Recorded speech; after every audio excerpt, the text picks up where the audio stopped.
In tonight in Washington, where lawmakers are getting their first look at the White House transcripts of the phone call between President Trump and the leader of the Ukraine.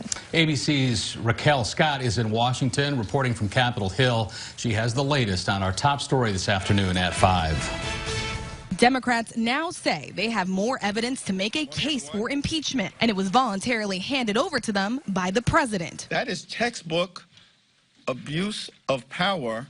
And the transcripts have become Exhibit A. Like any mafia boss, the president didn't need to say, that's a nice country you have. It'd be a shame if something happened to it. It is even more damning than what we already had from admissions from this president. The White House releasing what they describe as an unredacted transcript of a call that is front and center of an impeachment inquiry launched by House Speaker Nancy Pelosi. No one is above the law.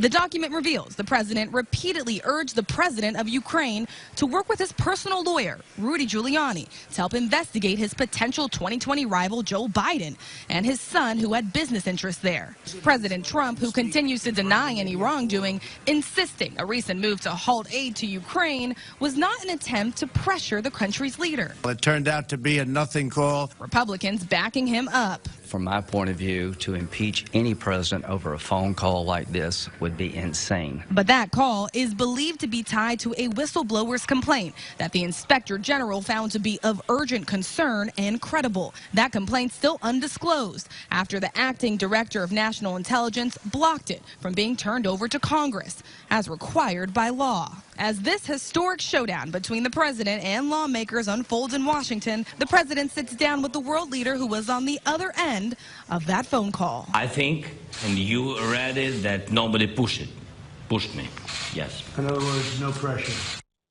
Lawmakers on both sides of the aisle have been fighting to see that whistleblower complaint, not just the transcript from the White House. Well, it will be turned over to the House Intelligence Committee today, available for reading in a secure room in the basement of the Capitol. Rachel Scott, ABC News, Capitol Hill.